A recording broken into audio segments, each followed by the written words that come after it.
We're live. Okay.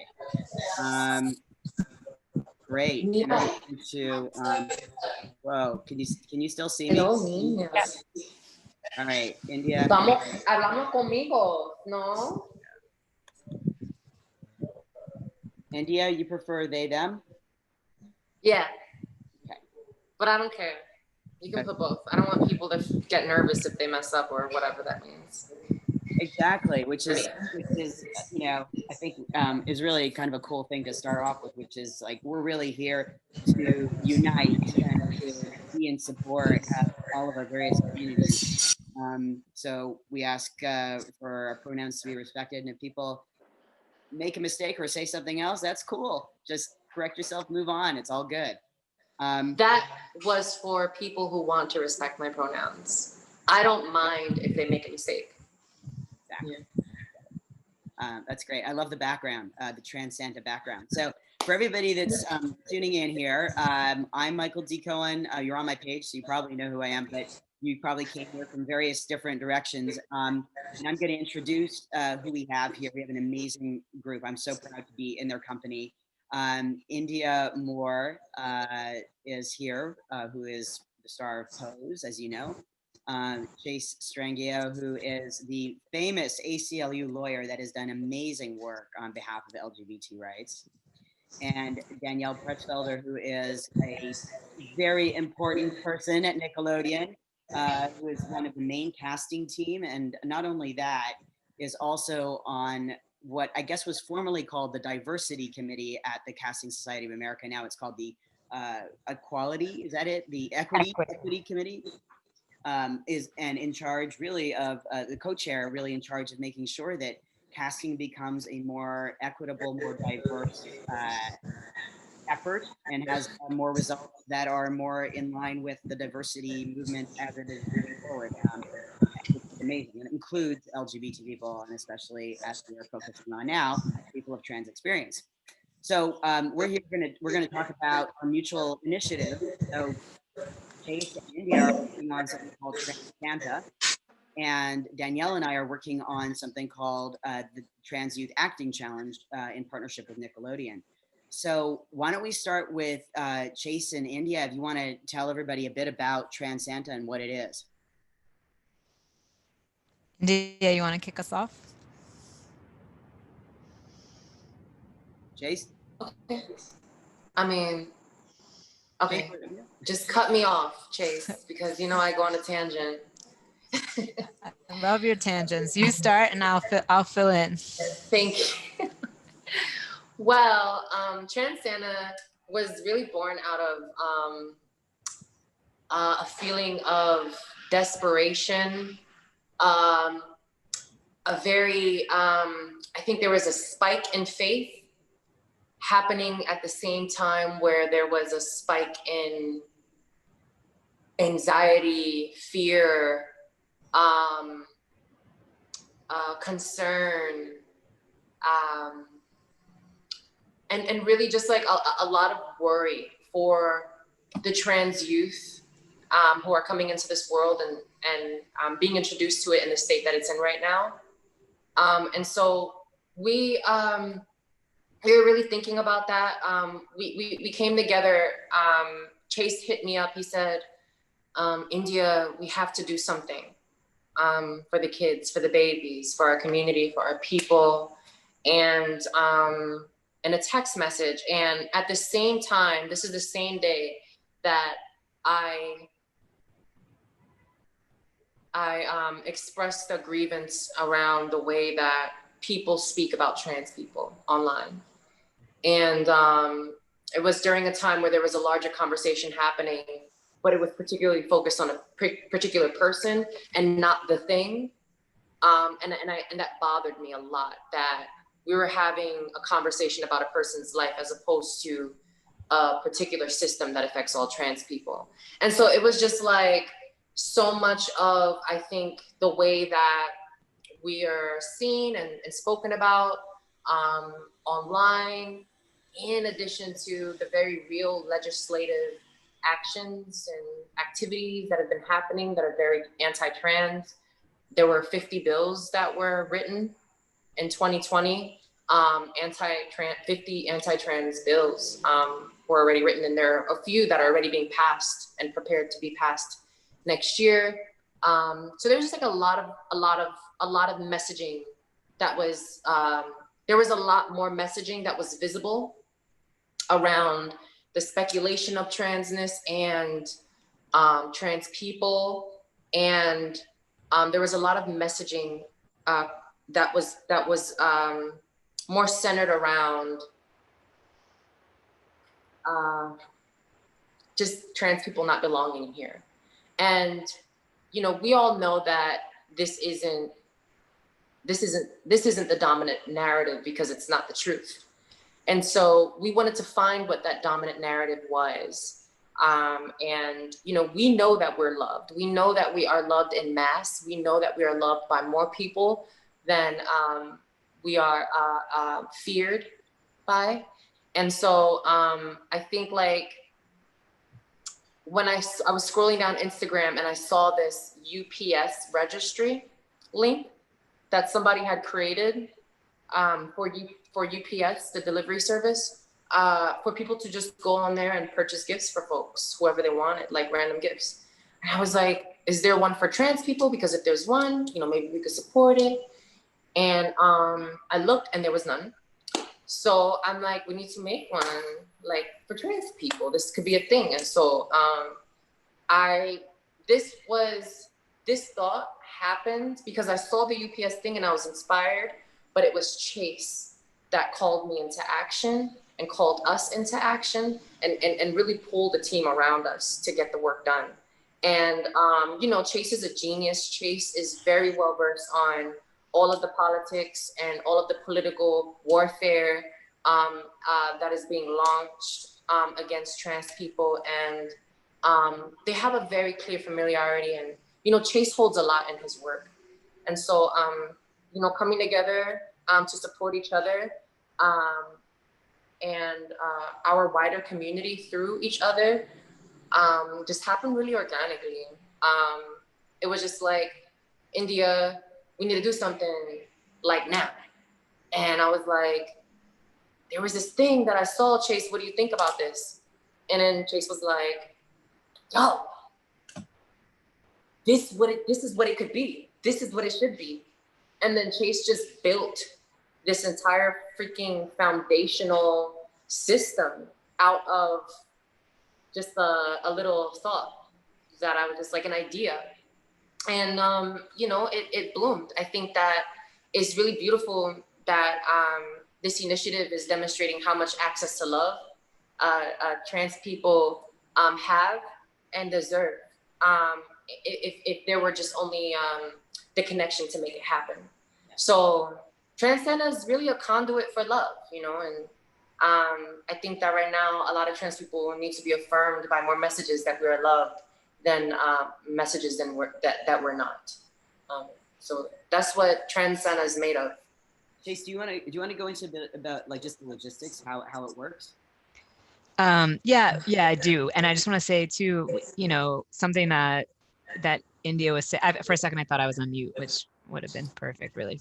But so, you know, Indya and I have known each other for like 10 years and have, you know, this ongoing sort of desire to build not just sort of within the systems of law and challenges within legal structures, because so much of my work is reactive. You know, we have these, you know, violent systems of, you know, anti-trans legislation or anti-trans government action. But when you're working within the law, you're often reacting to sort of how power is already structured and you're constrained by that. And so one of the beautiful things I think about this is that it's not about being constrained by what already exists. And it's not about being constrained by the discriminatory structures that were in place that prompted us to action. It was really born of our sort of collective care for each other and the care for trans community. And so, you know, it's incredibly straightforward. You know, we wanted to have, you know, an online system that our friend Kyle Lasky essentially built, and, you know, where you could go in and see trans young people sharing their own stories in their own ways, but not having to disclose private information, and having that linked to an target registry where people can just go in, click on the image on Instagram, you know, go on the Trans Santa bio,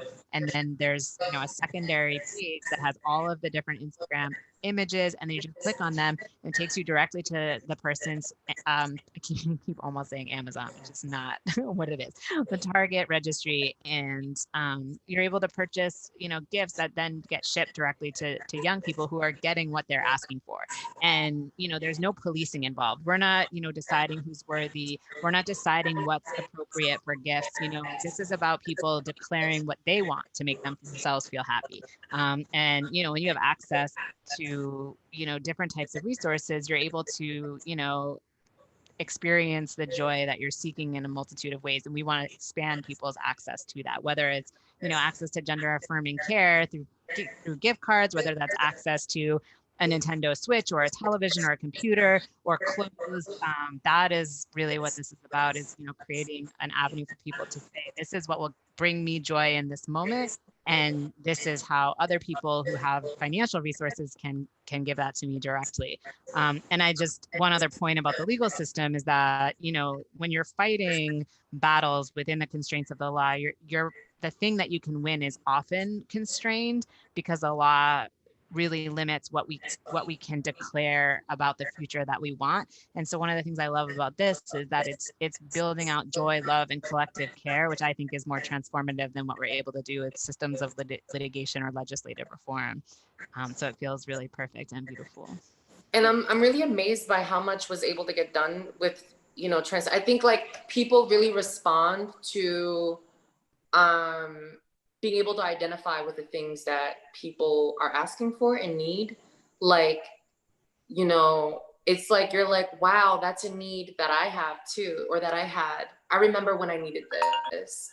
It's like, wow, this is touching because this is actually a real essential, this is actually a real essential that was so easy for me to have. And, you know, this is on somebody's wish list, you know, and so I just think like, it's just really teaching. I don't know. I think it's in a way, I think it's educational, this level of generosity. And I think it's vulnerable, and I feel it feels personal, and it like with so many boundaries that just make it safe. And yeah, like I think it's symbolic, but it's also resourceful, you know? Well, I think what's so cool about it, and I've been following it since, I guess you were at like 30,000 followers, and now you're at almost 80,000. And it seems every day you're gaining about 5,000 more people, which is amazing. And just seeing the letters, like I just was just reduced to tears reading some of them because they were so touching and so filled with humility. And it's really an act of bravery for many people to actually reach out and ask for help. And that these kids are writing in and just so beautifully, like just expressing what they need. And some of the artwork they're sending in, and just the way that they're expressing themselves just in their words. I was just blown away, just in and of itself, just even that aspect of it. And then when I would go in to try and give some like gifts to some of them, they were all bought. And I was like, this is awesome. Like these kids are getting what they want. Like I would go in, I'd be like rushing, trying to get to the next one because, and then I would get to the newest one. It's like, that one has all the gifts. So it's like, I mean, great. I've never seen like this level of something selling out. Yeah. Like there, people are like really like diving into being present for these babies and for these kids. And this is something that everybody needs to see and learn from. And I think it's so inspiring. There were a lot of people who are upset. Why is this only for trans kids? Why is this only for trans youth?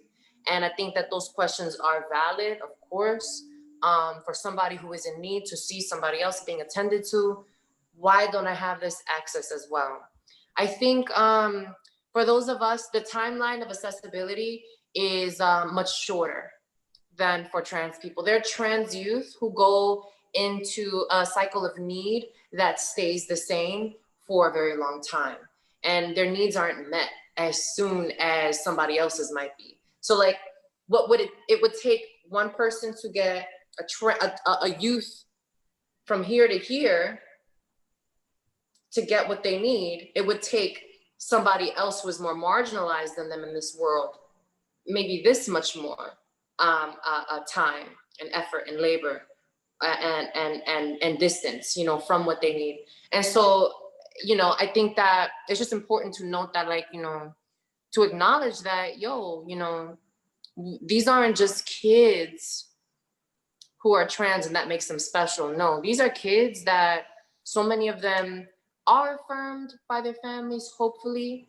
and that they're deserving and they deserve all the abundance of love. And there's also an overwhelm of kids who are actually in foster care, who are anonymously reaching out because they don't want their parents to know that they're trans, you know, who are asking for makeup and these things, and who are sharing that, you know, their parents don't know, you know, about their identities yet, you know. So this is it's a little deeper than why them and not me, you know. Sure. I think that's a question that trans youth probably ask more than anybody else. Why them and not me? Well, we get that question too, Danielle, for our project. Maybe what we'll do is we'll, you know, just talk a little bit about the Trans Youth Acting Challenge, and then come back to all of us sharing about, you know, how the overlap, because I think, you know, what you're saying, India, is so bang. It's just, you're so correct. There is a particular need that trans youth have, and that trans youth are, you know, even in the best of circumstances where they have support from parents, they have financial resources, they have, like, even in the best case scenario, it is still really difficult to be a trans kid. And it's a moving target. There are constantly challenges that keep changing, and as kids get older, and it is a very vulnerable population. I mean, I remember when I was volunteering on the Lifeline, like, the calls that would come in from the trans kids, and it would happen obviously with all kids, LGBT kids, but the trans kids had a particularly tough time because so few people understood it. We're lagging behind the general LGB understanding. You know, the T is kind of tacked on, and that there isn't, it's growing and it's getting better, but there just isn't as much support. And people also think, well, how can you be a child and be trans? And so there's a real disconnect between the reality and people's belief systems.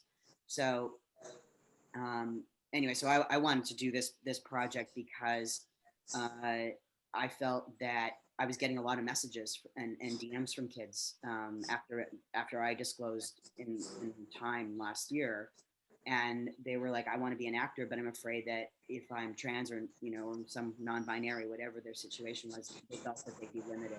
They wouldn't be able to have, you know, realize their dreams, and but they really wanted to act, or they really wanted to do something, you know. And so I wanted to do something that would show them that, you know, here's, not only is there opportunity, but there's an entire network, you know, a television network dedicated to kids that is behind them. And that's where Danielle and her team came in, which was like, yes, we want to support this. And part of, to me, the idea that I get it. It's like, why are you only looking for trans kids for this? There are needy kids. There are all kinds of kids. There's something to when you do a search. If someone knows they're being looked for, they are more likely to step up, because we always are looking for all kinds of kids. And even like when we were putting the sides together for this, the audition material, Michael and I would talk about, all of our material is almost always done in a gender neutral way. We always are encouraging all kinds of people to submit for roles unless it's very specific to a certain gender. But when we look for all types of kids, I don't think that trans kids are quite as likely to raise their hand and say they want to put their hat in the game, because they're a little bit, you know, timid. That's not what we're looking for. And unless you say to someone like, this door is open for you, you're less likely to put your hand up. And I think that's a big part of the Trans Santa thing as well, is that you're saying, we're not just looking for kids that are in need, we're looking for trans kids that are in need. We want to know what you need, and we want to elevate your voice and amplify your story and show that. And that's really important to us at Nickelodeon, is making sure that this particular community knows that we want to hear from you. 100%. I do believe that affirmative action is anti-marginalization work, is anti-oppression work, you know, and I think affirmative action is really important. I think it's important to name what's happening also. Like there's a name for it. Affirmative action is when there is a focus of resources and attention into a disproportionately ignored and marginalized group or demographic. And, you know, anytime affirmative action is happening to answer to inequity, I just, it's confusing to me sometimes when people shoot down affirmative action, because a lot of the people who do aren't the people who are actually supporting these folks as well. And so it's like, you just want everybody to get down with not caring, you know? And that's not the direction, you know, we should be going if we want to have a more unified and equitable future.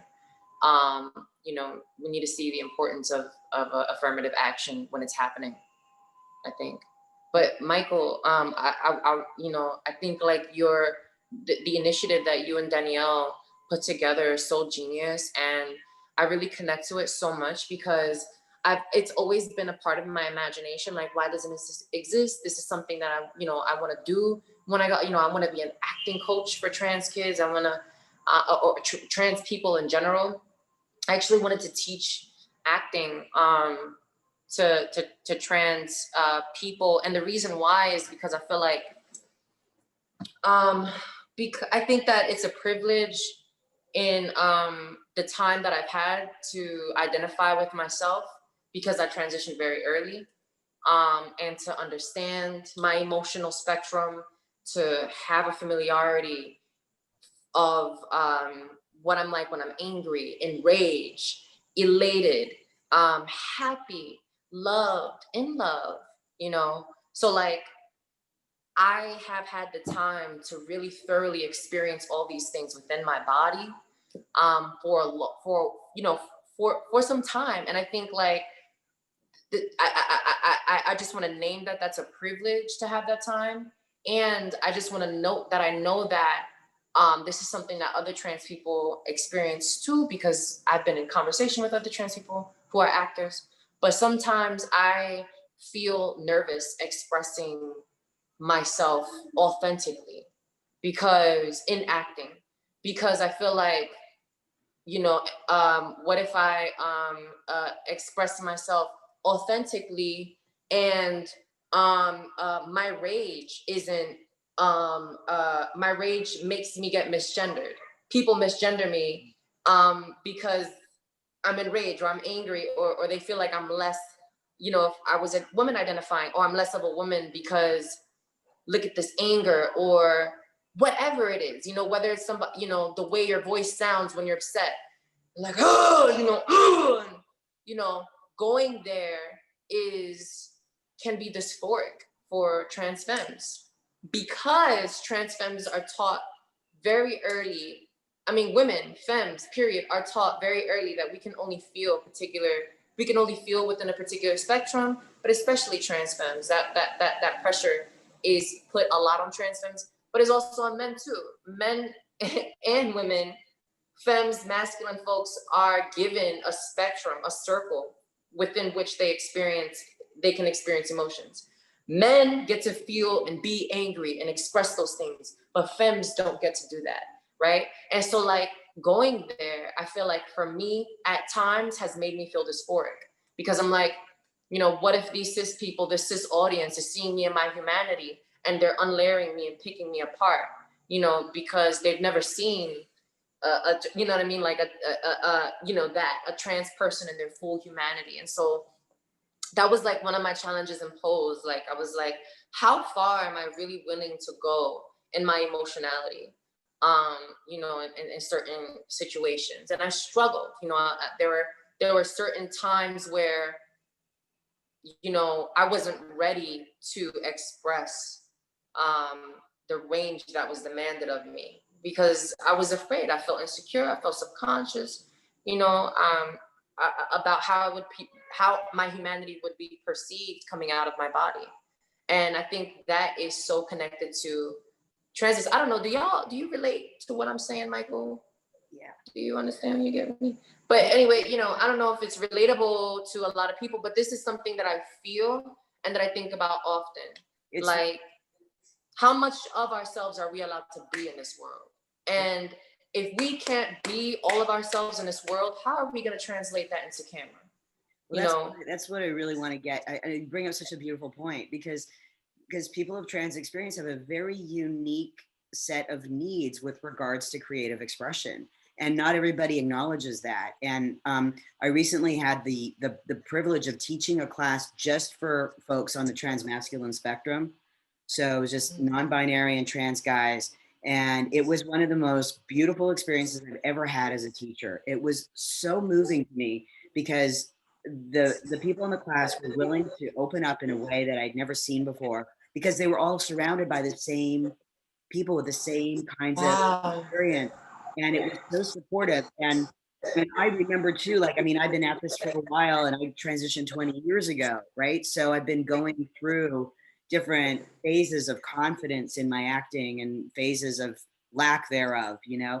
And I can totally relate to what you're saying. You know, I did a lot of voiceover at the beginning, and I had to go to a coach and say, does my voice sound okay? Like, is this all right? And get it was hard for me to put into language, but that's where I was going. Like, I'm like, you know, how much of ourselves do we get to be, you know, if we feel so much shame because cis people are watching us, you know? And so, like, you know, we only know scrutiny from cis people, and in some ways from our own community as well, you know? But I think, you know, I was thinking about that, like, that's so beautiful that you were able to help the babies gain access to this vulnerability, particularly the trans masculine babies, because I think, like, just the stigmatization that masculine people and men experience in this world, like, you know, the only thing that you get to be vulnerable feeling in this world is so often anger and rage. Like, those are the only emotions that men are encouraged to feel openly, and that, you know, it's a part of identity. But, like, you know, and it's to the point that men feel insecure crying. Men feel insecure being vulnerable in other ways that are affectionate, you know, that are less centered in stoic rage and anger, you know. And so, like, I think about how much tougher those stigmas must be on trans masculine kids. And so for you to break that open so early on, that's soul work, you know. That's beautiful. That's soul work, you know. I think acting is soul work. And so, you know, I think it's just really beautiful that you managed to tap into that and find that need. And I'm so grateful that you did. Thank you. I feel the same way about your and Chase's project, that you're showing trans youth that they're important, and those that don't have the resources, rallying a community of people to be in support. And it's like you talked about affirmative action. This is action. I mean, it's political inherently, but it's not political. It is simply being a good human being and looking after our own. And you can see that as political, or you can just see that as absolutely profoundly human. And that's right. I mean, like, we're politicized, you know. But we're politicized. You're translating people's care and views, whether they're like political views, whatever it is, into action. And that's what matters. We could sit here and talk all day about why trans youth are important, right? And we can talk about all our views, but the fact is, you're in action. You're creating an avenue via Instagram on, by the way, at Trans Santa with one S, if anybody doesn't know, where people can go and help trans youth get what they need in this difficult time of year. And that is action, and that is bearing fruit, and it is showing these kids that they're important and that they're on our minds and that we're looking after them. And it's an absolutely amazing thing. So anybody who's watching that hasn't gone to the Instagrams, like, go to @TransSanta, and you'll see all the letters there, and you can go into the link in the bio, click on it, and then you click on the letter, any letter that you want to give to. and all of them have gift cards. So you can always, if they've run out of stuff, you can buy them a gift card.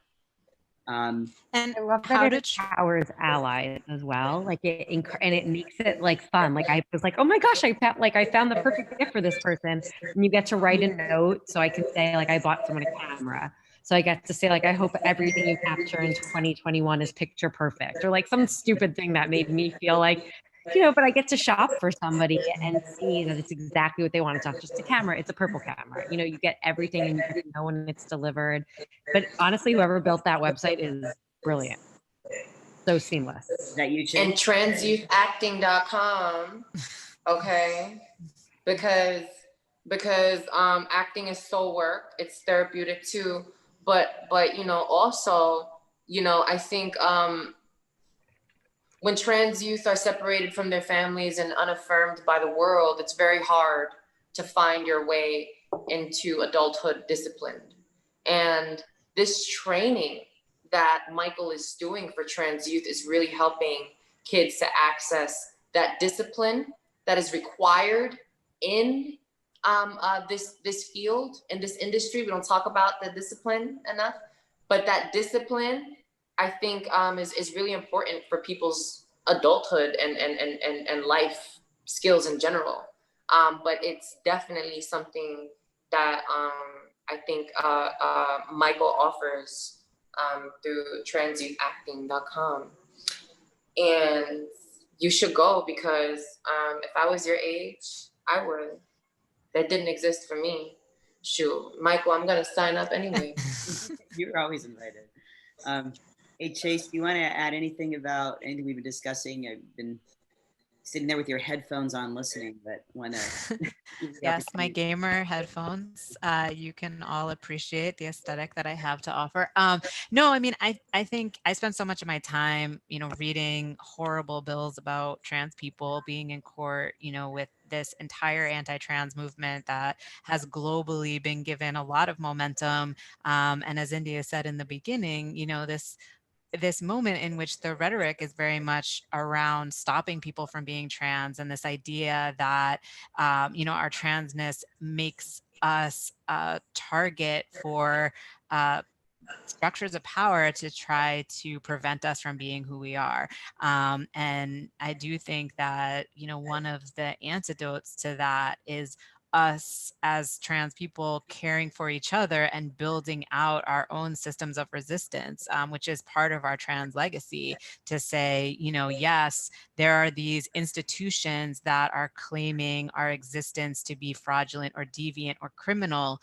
And now we're seeing all of these bills that are trying to cut off healthcare for trans young people. The day that Indya and I connected about this, there was a horrible decision in the UK that effectively cut off care for trans youth under 18 in England and Wales, around this false rhetoric of this notion that we are bettered by people stopping us from being who we are. And what we're saying in answer to that is, we know we are perfect as we are, and that we will sort of shine this perpetual sense of love and care for each other as a resistance to this. And so, tapping into our humanity as people who are trans, as people who love us, I think is just such a beautiful answer to the escalation and attacks on our community. And I think one of the gifts of transness is having that, sense of introspection to name the truth of our bodies, our existence, our lives,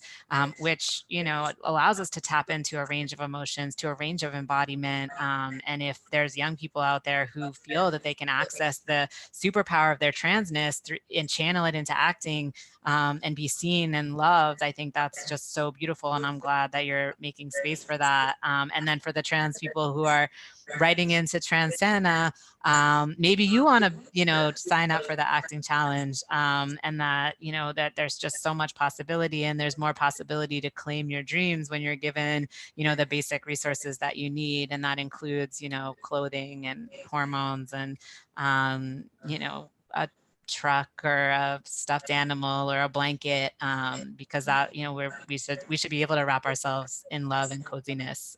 And so I feel like there's such a dynamic way these projects can work together. Yeah, absolutely. I mean, when I found out you were doing this, I was just so excited and so happy. The callback that was requested from that was my alter ego. Excuse me.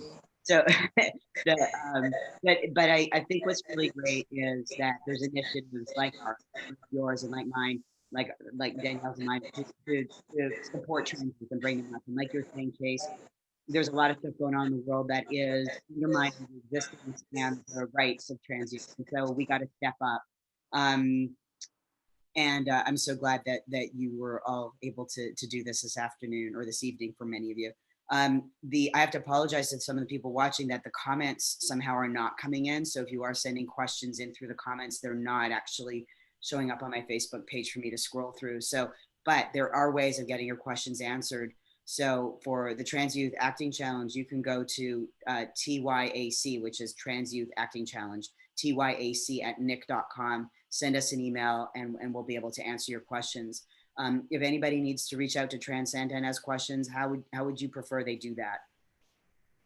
I think for now, since we're inundated trying to put up wish lists, even though we're not accepting new wish lists at this time, I think probably the best way is to DM us if you have questions, or if you're trying to purchase gifts and you're having problems. We're working on that now. I think what I hope people do is follow at Trans Santa with 1S at Instagram, so that we can keep sharing information, because we're going to make sure everyone's gifts are purchased, but that, the action isn't going to stop there. And we'll continue to post updates on the Instagram through 2021, because there's going to be so much need to leverage support for trans young people. We've already seen all these bills pre-filed in states across the country. We're litigating cases across the country in an incredibly hostile judiciary. So we want people to stay engaged and do all of the things that we can, whether that's, helping young people sign up for the acting challenge, or making sure people's gifts are bought, or helping people get out of prison and jail. That this is our imperative. So I hope people just follow the account so they can learn more about how to get involved. That's great. So wait, Indya, you're on mute if you want to add something. During the during the closing of the holiday season, the account is going to function as an information hub. And of course it'll evolve with time. Right now, people should know that Trans Santa is being ran off of the core of our hearts. Most of the logistical and technical work is being done by Kyle Lasky and Chase, and that's the team. And so we're open to if you happen to be a CEO of maybe Target, or I don't know, one of those beautiful corporations that love to give to trans youth, because trans people are so special and we deserve it. We would be open to help. This is being done again for free, and in fact, we've been paying for it ourselves in a lot of ways. So I think we're also going to release the Trans Santa Cash App handle if we haven't already. And we are open to donations for volunteers, because in the future we would like to hire people and not just have people be elves for free. Because we want people to be paid for their work. So you can, send a note when the Cash App handle becomes available. You can send a note if the money that you're making the donation in money, if you are somebody who wants to donate, you can write in a note if it's for the elves or if it's for the youth. Obviously, there is a certain quota of funds that we will accept for ourselves, and we will run off everything to the youth once it becomes too much. But we welcome donations, and just put in the note if you are able and you have that kind of income, who it's meant for, the youth or the elves who are working to make this initiative possible for free. Well, it's such a great initiative, and it sounds like it's going to have a lot of different ways of making a difference, even when it's not Christmas time, that you'll be able to utilize this at just a starting point, really. It's a thing. It's literally become most of a lot of our days, and I think Kyle Lasky and Chase Strangio really deserve so much credit for the work that they've done so humbly and so eagerly. It's incredible, you know. Mm-hmm. I love you so much, Chase and Kyle, so much. Made a big difference to a lot of people. Michael, you're amazing. And Danielle, everything. I'm so happy to meet you. Yeah, so nice to meet you. A total love fest, and I love it. It's just to be in this company is really an honor. Danielle, is there anything else that you want to add about anything or about Nickelodeon's role or anything that you want to close up with? I mean, any questions you guys have, like Michael said, send to tyac@nick.com. I am constantly on that email. We want to see everyone who wants to submit. I've had a lot of questions like, I've only played Miss Hannigan in my school play. Can I still submit? Yes, please. Yes. We want to meet you. We want to meet anybody who thinks that this could be an opportunity for them to make their dreams come true. And we're looking for actors from this community to play all kinds of roles. We're not only looking for people for a trans role or a non-binary role. Our job at Nickelodeon is to fill our development pipes with amazing talent for all types of projects. So we're just looking for great talent. And again, if you have any questions, please reach out. I would love to hear from you. Nickelodeon, shout out to Nickelodeon, period. Because what? Come on, Nickelodeon. Our deadline for submissions is January 11th. We moved it. It was December 23rd, but we wanted to give the schools time to get involved. So it's moved to January 11th. We're going to have, for everybody who submits, everybody is going to be invited to a webinar with myself, with Danielle, with Julie Rose, and with Lindsay. I can't remember her last name. First. She changed her last name, so yeah. Not second, she's first. Yeah. And that's the Nickelodeon team. And so we're going to answer questions for anybody that submits. You're going to automatically get involved in that if you want to be. And then also we're going to pick the top 12 to develop and to do the master classes with me. And I do know that I can tell you that I know Nickelodeon's casting team. I've been in touch with Danielle almost daily. And that team is so dedicated to this group. It's so dedicated to trans and non-binary youth, and that we have your backs, and we want you to succeed, and we want you to have what you want. And also, just as a side note, we are keeping anybody who submits your identity is confidential. We do not disclose that you've submitted. We are not going to publish the finalists. We leave that up to you, because every family and every child has a different level of comfort, and we don't want to just assume because you've submitted that you're comfortable with disclosing to the world. That's not our job.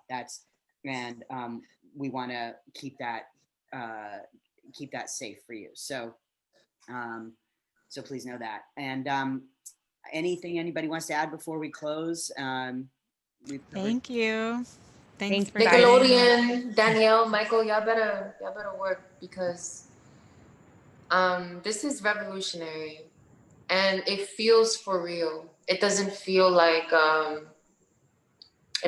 network gimmick, passing by, pick you up and drop you off somewhere along the road. It feels like a commitment. And I'm so grateful, because that's what we need the most right now. You guys are great. Danielle, thank you for leading this work at Nickelodeon. Michael, thank you for making it happen. Thank you. And thank you for your work on Trans Santa. And I think what's really exciting is that we're both doing our projects for the very first time. It's an experiment, and it's a new thing. And I feel like both of our projects, I want to sit down in a post-COVID world with both of you and have a glass of champagne in like 5 years and toast to how far we've come with our projects. Yes. Have a great Hopefully by then, joints will be just as destigmatized as champagne. They are less harmful anyway. some sort of celebratory substance. Period. Of a glass of water. All right. Uh-huh. Thank you so much. Thanks to everybody who's watching. This will be posted up on my page. I have a recording if any of you want it, and we'll have it available so people can see it who weren't able to come today. And thank you so much to everybody. Thank you. Thank you, India, Chase, Danielle. Thank you. Have a good night. Bye, everyone. Thanks for joining. Bye, everyone.